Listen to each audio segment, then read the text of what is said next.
everyone, welcome to another episode of Branding and the Beast. I am Shaun Bernstein. Alicia Disantis. My wonderful co-host. My business is the Right Stuff Agency, which has helped bring this podcast to you today. And Alicia's is 38th and Kip Design and Marketing, providing exceptional and fairly priced services. fantastic. So today we're going to talk a little bit about growth and about goal setting. Because Alicia and I are both business owners ourselves. And we know that, starting a business, no matter how large your business is, everyone started somewhere, and it can be nerve wracking. There's so many, balls in the air that you try to juggle that you don't even know which way is up half the time, let alone just remembering to breathe and, do a little bit of self-care and take time for yourself. So it's, the talk what's in the forest for the trees, but when the trees in front of you are on fire, it's a little bit harder to see the rest of the forest sometime. That said, if you're going to actually grow a business, you have to have some foresight and some ability to focus on what's coming down the pipeline and how you're going to grow. The old adage in business that I was always taught is you either grow or you die. Because you have to keep growing, you have to keep moving, you have to keep up that forward momentum. If you don't do that, you will stagnate and you will start to drop off. Die sounds like a strong word, but that's inherently what happens because there isn't that new flow of opportunities. You're missing opportunities when you don't recognize them in front of you, and things sort of start to fall through the cracks. What's your take on that, Alicia? Yeah, absolutely. I know it's cliche, but the old quote from Henry Ford about if I would have asked people what they wanted, they would have said a faster horse. And I was very devastated to find out that he didn't actually say that, and no one knows where that came from. But still, the point is important that as a business owner or as somewhat a decision maker in an organization, even if you are lucky enough to have the time to think strategically and think about your long-term plans, it's very hard to get out of that bubble of what you think you know and really see your business and see yourself as a leader for who you really are. And it's invaluable to have a plan and have additional people in a consulting capacity that can help with that. So it could be daunting to think about the big stuff, but thinking sort of those small chunks and looking at sort of growth stages for those small pieces and walking before you run is really Right. What's going to help get you actionably, not just lofty goals, but actionably to that next stage. Right. So it's funny you mentioned that because as a brand strategist, and part of my workshop is one of the very first things we do is define goals, both business goals and then business actions, which are measurable. And it's one of the most challenging components of the entire brand workshop experience, to sit back and look at a blank box that says 1, 2, 3, 4, 5, and really think, what do I want to accomplish? What does growth mean? And usually if there's radio silence on the other end, I'll be like, well, you want to make money, right? Okay, let's start with that. So I think most companies, whether nonprofit or for-profit, want to make money to do something. So if you can start there, whether it's giving back or investing in your product or having new innovations, trying to find the most basic thing and expanding from there, because it can be unbelievably daunting. So what's your example, Alicia, of a brand that has grown leaps and bounds in your view?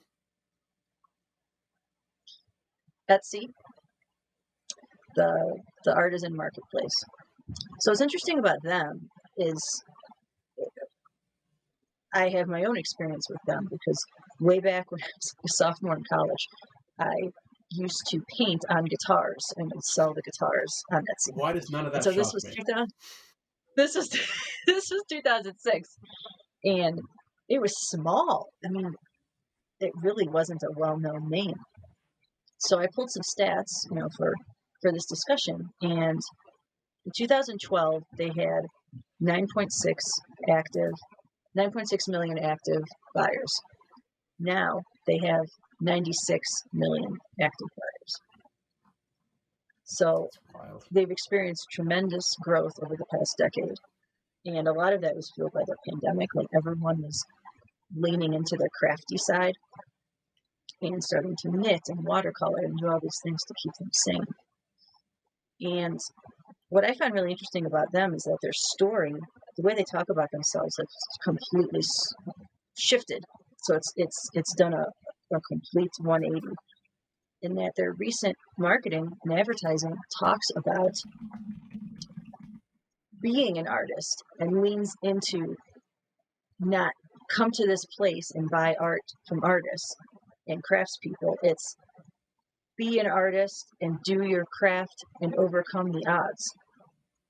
So they literally have a recent YouTube video of a bunch of people trying to become successful in the arts. And my favorite part is a snippet of this really sad guy and his parents are arguing in the background when they find out he wants to be an artist.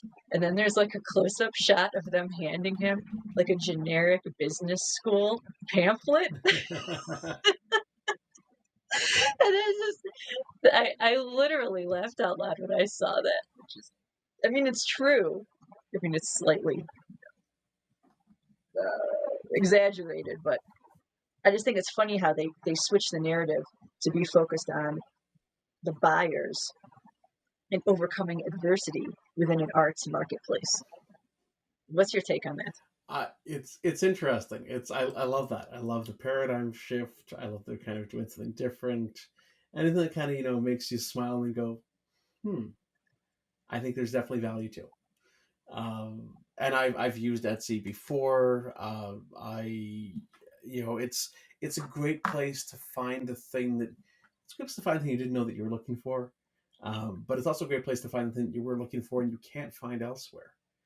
It just sort of establishes that connection, and I'm all about connections, as you know, establishes those connections that you just don't have, sometimes within your ordinary sphere.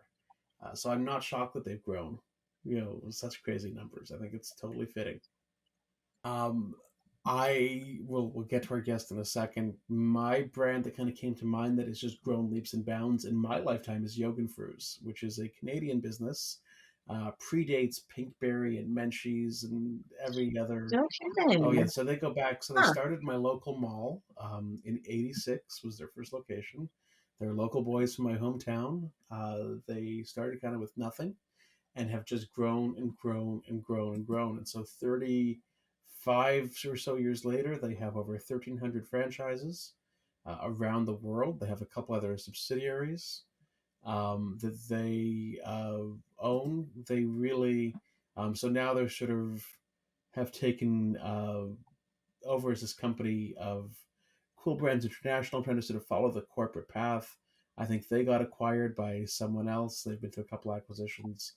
But they really sort of cornered the frozen yogurt market, at least in Canada, which is a fairly large market, and has presence in the U.S. as well as just internationally. They went in. They're in 25 countries now. As of well, as 2007, they're in 25 countries. I think probably more since. So they've just grown and grown and grown. They saw that need and they just went for it. They have a fun brand. They've got fun colors. They've just always sort of been premised on not taking anything too seriously. But it's really done well. So local boys made good and then some. I'll give them that any day. Wow, right on. I didn't even know frozen yogurt was around in the 80s. Oh yeah. I mean, it seems like a very long time ago because everyone loves frozen yogurt with the toppings and it's a thing families do on the weekends. So they're not the same style. They do the mix-ins kind of behind the counter. So it's not sort of the same as, Scoop Your Own. I think Scoop Your Own might be done for a while anyway. But their whole thing now is a proprietary prebiotic blend of frozen yogurt. It's tasty. I like it. I haven't been in a bit. Shame on me. Should go back. But they're obviously doing okay without my business. So, good on them. Right on. Wow, that's a great example. Yeah. All right. Shall we get to our guest? Let's do it. Fantastic. Wins McDonald, recovering corporate technologist. I've worked in many industries over the years. Founder, operator of a consulting firm, Inspire Income Impact. We help mainly creative entrepreneurs and managers and team leaders sort of reconnect with what they do best and get their people and processes to work together so they can deliver their magic. And that shows up in many different forms. A lot of it is technology. A bunch of it is getting the humans to behave with technology and with systems. So, and as far as disciplines, you'll see things like marketing show up, what we call basic business administration, and even some complicated business administration, sales, some operations. But that's me. Perfect. I'll tell my version of how Wins got to the party. So Wins and I connected. I couldn't even tell you how the first time around, but it's been about 10, 12 years when I first started doing some content writing, and he was one of the first folks to believe in me and gave me a couple clients that he referred out of his arsenal, and I was doing some web writing for those clients basically in between degrees, and it was a great experience then. And so fast forward about a good decade, I'd say, which is amazing. I was starting this business up again, I remembered his name and went, is he still alive? Number one. And number two is he still in business? And let me reach out of nowhere and just see if I could connect. I'd never met him at the time. Didn't really know who or where he was back then. Reached out, got back to me right away, and we've been working together since I started up. So been about 2.5 years now. And why I wanted Wins on the podcast, because Wins is a futurist of sorts, aside from a technologist, and has this sort of crystal ball within his mind's eye that he can use to predict the success of others, almost without fail. And he has an amazing vision for what people need to be doing next, even when they don't always see it themselves. So he was the one who kind of cast some light on my end of the game and what I needed to do to succeed. And I poo-pooed at the time, and he's been right every single time. As I realize now, that I sort of have tuned into that advice, and I said, it would be great to talk about kind of growth and goal setting, especially in the early days of starting a business and starting up a brand. And I thought of Wins. So here we are. That is high praise, isn't it? That is very high praise. From a very low Caesar. You're welcome. I would say, to add to that, because we've had some prior discussions about this episode. The thing that's shown up for most of the people I've worked with and people that have worked with me and helped me is the concept of permission. A lot of times, the what's next, or can we do it, is based on us either not having permission or actually being granted permission. And I think the thing I gave Shaun in our early conversations when he came back to me was for permission to go do deliver his gift, what he wanted to do, what he was capable of doing. It didn't fit in the package or follow the journey that the majority of humans around us have said, this is the way you go. If you're in the creative writing space, or you're in the writing space, you follow this path. If you're in the legal space, you follow this path, right? If you're a creative director, there's a set of steps and the rungs on the ladder you have to cross, right? And that's it. That's the only way to get there. And what I gave him permission to do is, no, we can sort of make a right here, zigzag, make a left, and show up in the marketplace as someone who is uniquely qualified to deliver what he delivers, right? The walking unicorn, as it were. And many of us as founders, as service providers, as entrepreneurs are unicorns. The problem is we don't realize it, and our colleagues, peers, and our sphere of influence doesn't either. And so that's the big challenge. Do I have permission to go out on that path? And now that I have permission to go out on that path, do I have the network, the resources, the people around me who can actually put me in front of the right client, the right colleague, the right future partner, the right future employee, etc.? Well, and that's what we were talking about sort of earlier is, even just by starting a business, you've already done just by pushing that button and pressing go, you've already done what so many others just have not had the faith in themselves, the courage, the self-permission, the conviction to do. And, you're already, by pressing go, you're already living the dreams of so many others who just won't or will never do it. So anything else you do after that is a bonus. Yes. Wow. So why that concept of permission? Sorry, I'm thinking about Go the ahead. concept of permission. Yeah. And that's really fascinating to me because there's so many facets to it. It's both internal. There's so many internal and external components, like giving yourself permission, but then also, I think at the core is giving yourself permission to do this and not feeling like you're going to let yourself or someone else down, or there's some guilt involved that it's selfish to start your own business or go off on this path.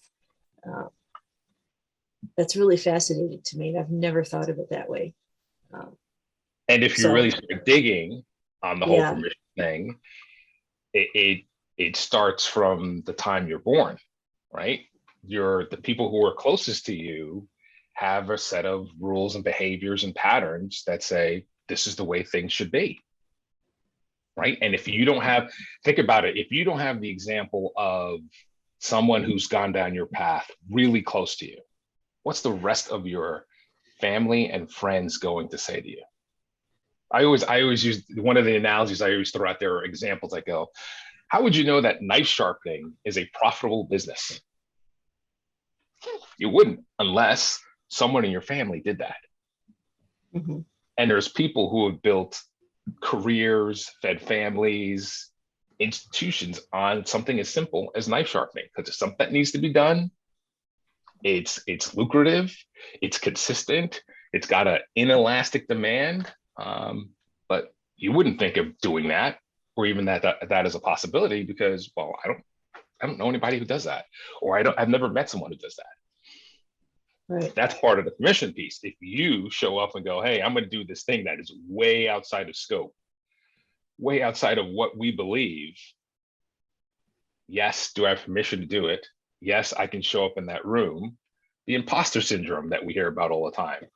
What's that about? That's about permission. Are you allowed, just because you haven't closed 100 deals, are you allowed to pitch? Are you allowed to show up in the room? Are you allowed to have the conversation with the person that's got 10,000 deals under their belt or has so much more experience? I'm not allowed to talk to them. I'm not allowed to fraternize with them. Why? Why not? Who's telling you you can't? Right? And a lot of times we don't even know where those rules come from. Love that.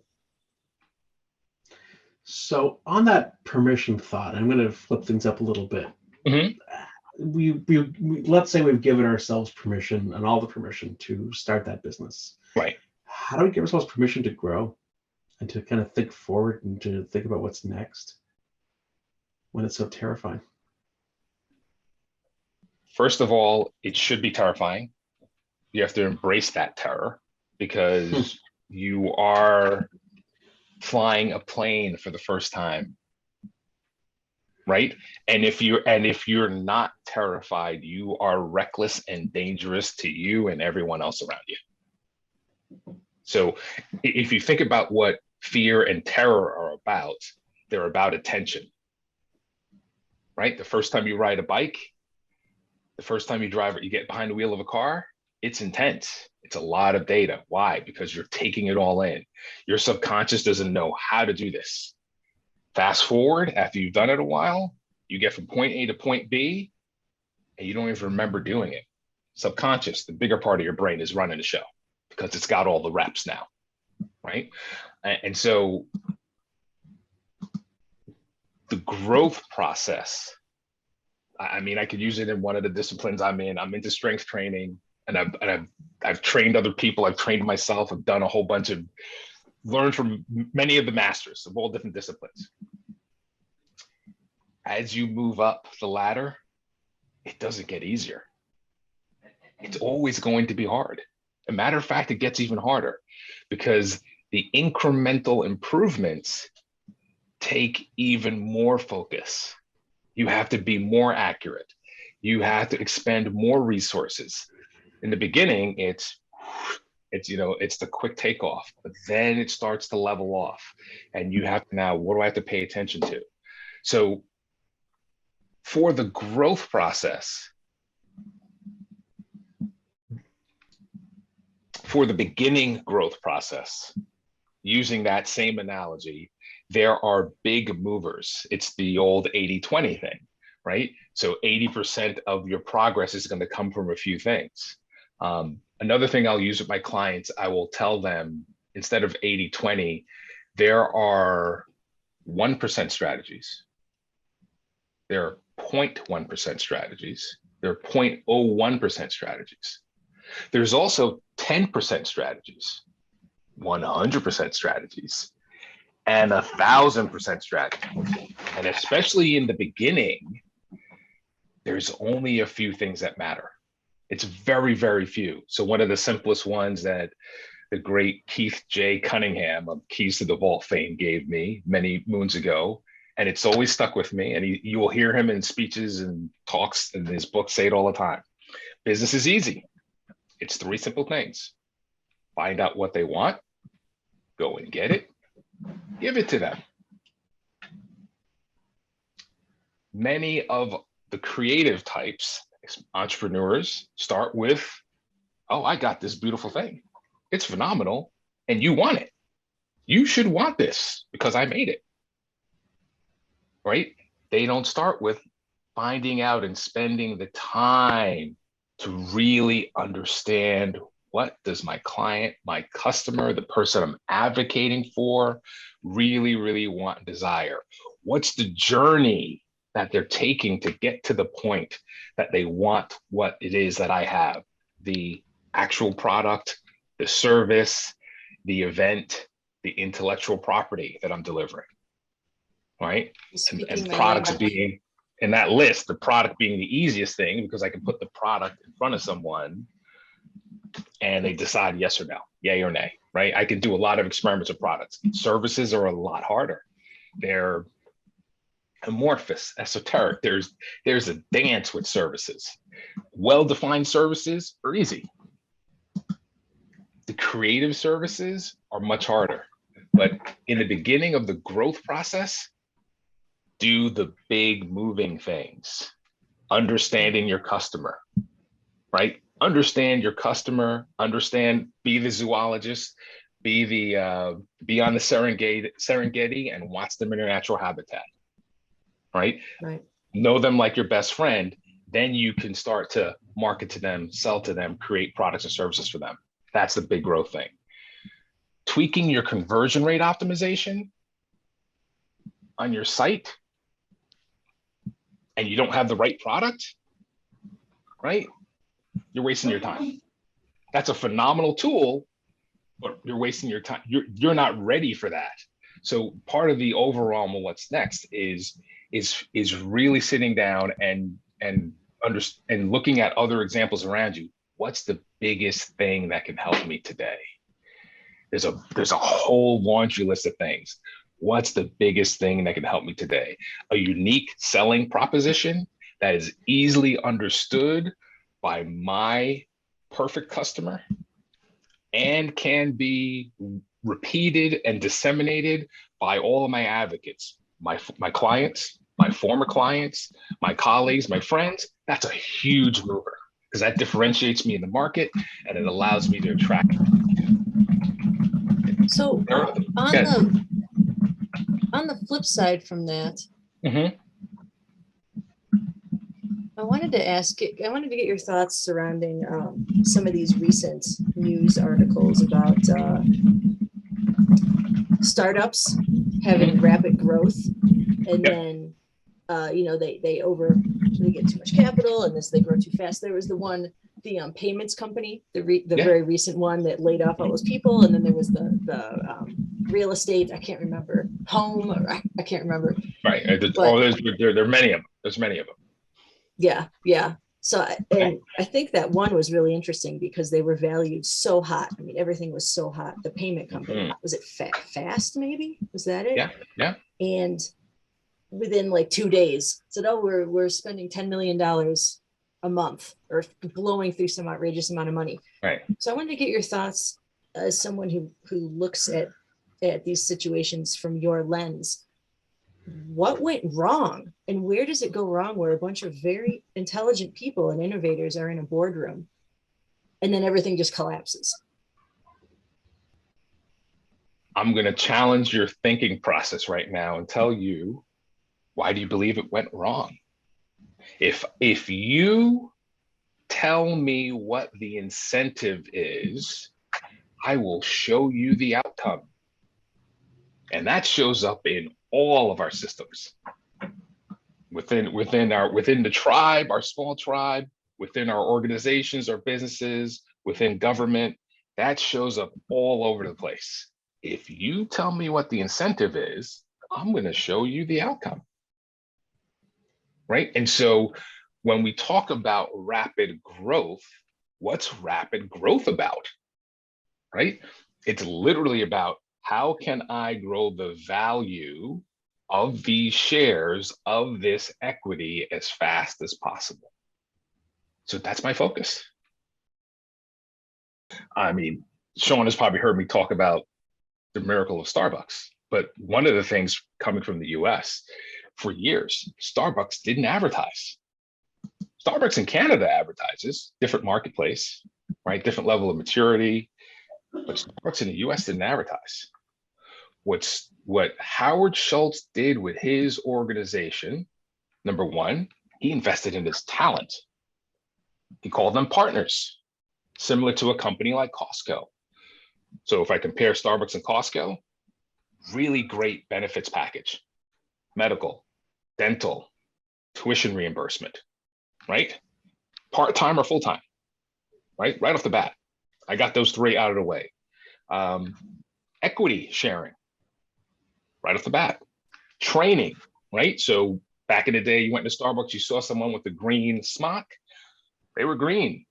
And then you would see them graduate as they learned the different coffees and teas from around the world. They'd get pins, and eventually they'd get a black or a brown smock as they moved up the ladder, right?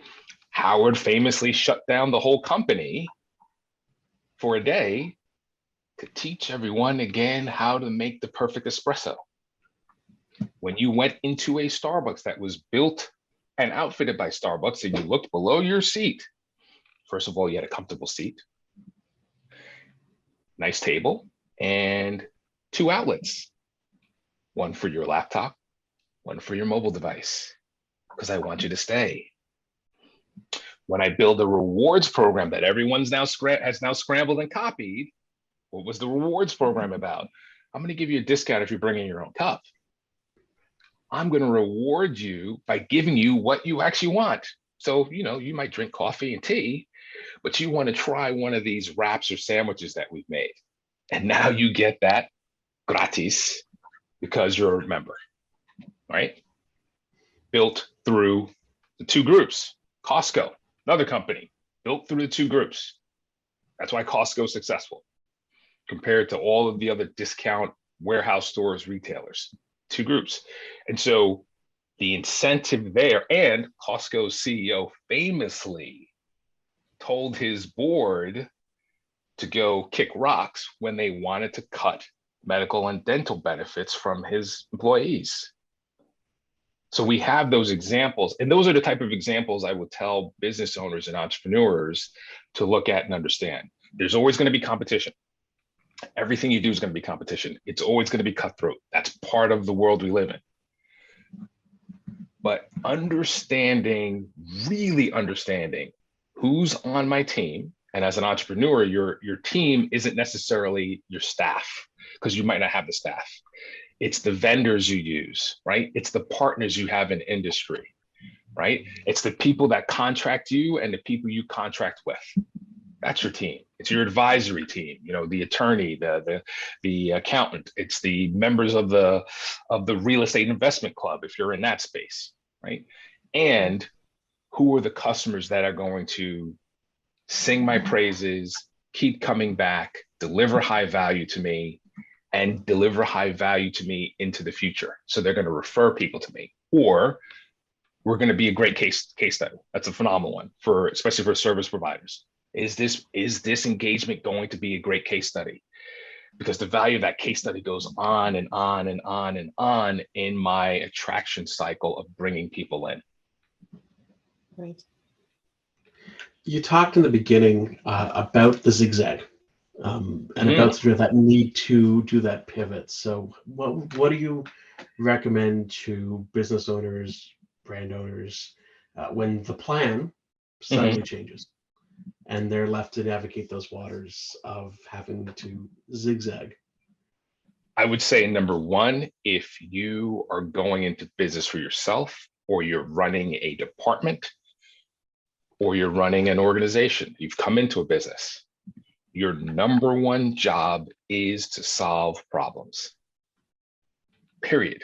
And so if I understand my number one job is to solve problems, I cannot be surprised when I have to zig and zag. And a lot of, especially solopreneurs or early business owners, fall into that trap. They should, first of all, if you're expecting problems, one of the things your mind shifts to immediately is, how do I become more resilient? How do I stay proactive? Right? You can't tell me when the lights are out that you can't run your business. What happens? You should be literally saying to yourself, what happens if? What happens if a new competitor comes into my marketplace? What happens if my key employee goes to Tahiti? In quotes, going to Tahiti, Bali, it can be many things, but what happens if, right? What happens if I can't get into my office or my place of work? What happens if my supplier cannot deliver my source material, my raw material, the parts I need, right? The car companies are a typical example in this last pandemic, right? And again, show me, tell me what the incentive is, and I'll show you the outcome, and I'll show you the difference. The major manufacturers, especially in North America, when we went into the pandemic, what did they do with their part supply? They cut the orders. Why? Because they said, well, we're not going to sell vehicles. We don't need those parts. And so, especially on the chip side, the Goldman factories, TSMC, Samsung, Intel, right? They moved, oh, you guys are out. And then Apple, AMD, NVIDIA starts producing chips, and all their devices are showing up, and they're getting to where they need to get to, right? And then we finally ramp up and they're like, oh, well, we can't get parts. And then they knock on the door of the governments of the North American countries and go, yeah, we need some money, a bailout. So again, you can't run your business that way. You don't have that machine, that arm with the free loan, the free bailout that's going to come from an entity, right? And so, case in point, hey, if you need chips, you have to make sure you're in line. if for some reason this is a slowdown and you know this is a critical component of what you need to deliver your product, what are the other sources where I can get that product? Can I stockpile? Can I borrow funds to stockpile this? Because when it ramps up, I'm going to have to deliver. So a company like Tesla, who controls their supply chain, goes, yeah, we don't have a problem getting chips because we never stopped getting chips. Right. Yeah, we had some ups and downs, but we're not sitting here with just-in-time inventory and locking ourselves off because we have one supplier for the chip that goes into your dashboard. Mm-hmm. We have 5 suppliers, right, for your guidance system. That's what our jobs are. We got the things and Keith Cunningham is a famous phrase, and you might see it on my cups once in a while. What don't I see? You should be asking so yourself every day, what don't I see? And so that's where advisors, consultants, market experts, your clients, right? The conversations you have in networking, that ecosystem of talking to people, reading reports, are going to give you insights into things you don't see, because you will not see it all. It's impossible for you to see it all. But there's someone else who's watching this little space over here and goes, oh yeah, you need to know this. I didn't even know you need to know this. I didn't even know this is important to you, but this is what I do over here. And you need to know this information. What don't I see? And if you keep it down, write it down. Writing it down. Yeah. And wake up. Shaun, you know that that's when I write something down, it's important. Yeah. It's an amazing nugget. Wins, Shaun, you have blown us away. Yeah. I was going to say, Shaun, what a wonderful guest. You're our second guest, Wins. So we're really stoked to have you on board. And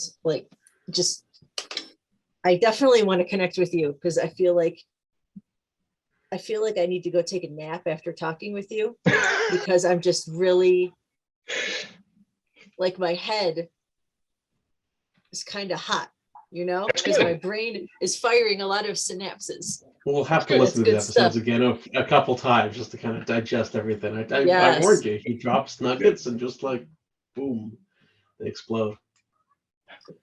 Thank you so Phenomenal. much. You never stop working. Thank you for being here. Right? Think about it. You never stop working. Right? Another piece that I'm big on my service provider creatives, the hourly thing. No, there's no such thing as an hourly thing. You never stop working. You can't pay me for my time, because that's not what you're buying. You're buying my deliverable. But I'm sitting here having a cup of coffee or tea. I'm thinking about this thing and this process and that process. And yeah. I'm not on an assembly line, or sitting in a chair answering the phone. That's a different type of work.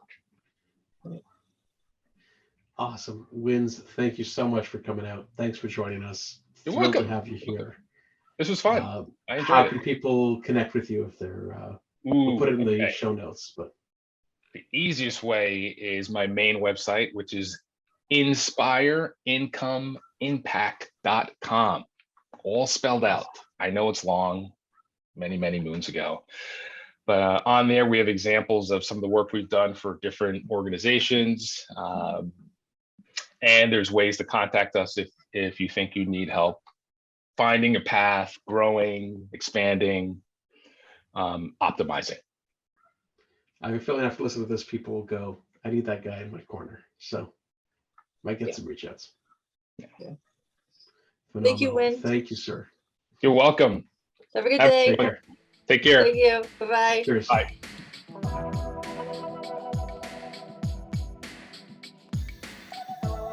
Wow. Man. That was something, eh?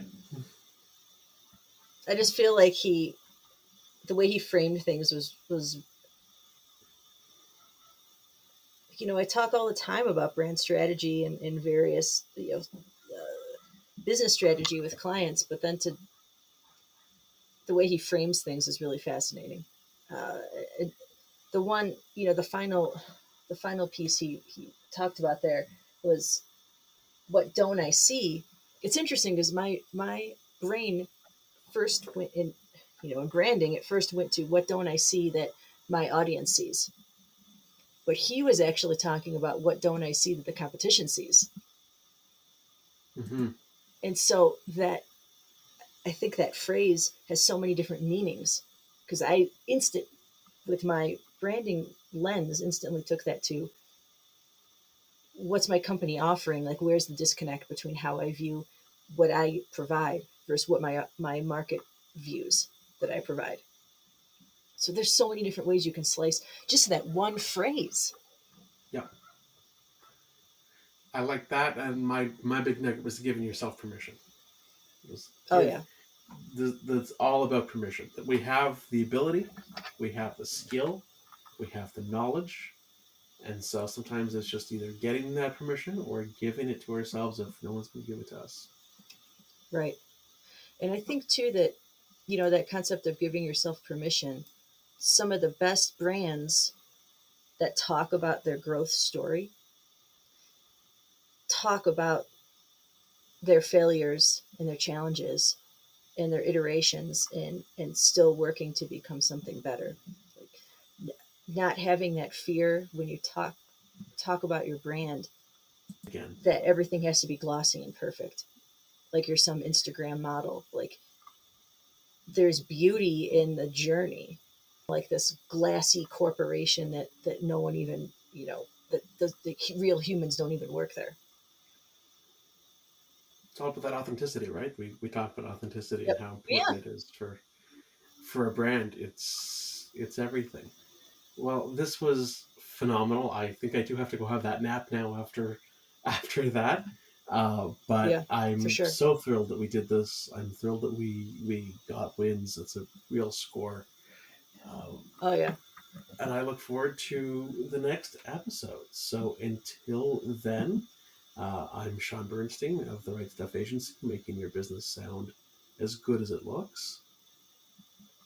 Alicia Disantis with 38th and Kip Design and Marketing, providing exceptional and fairly priced design and marketing services.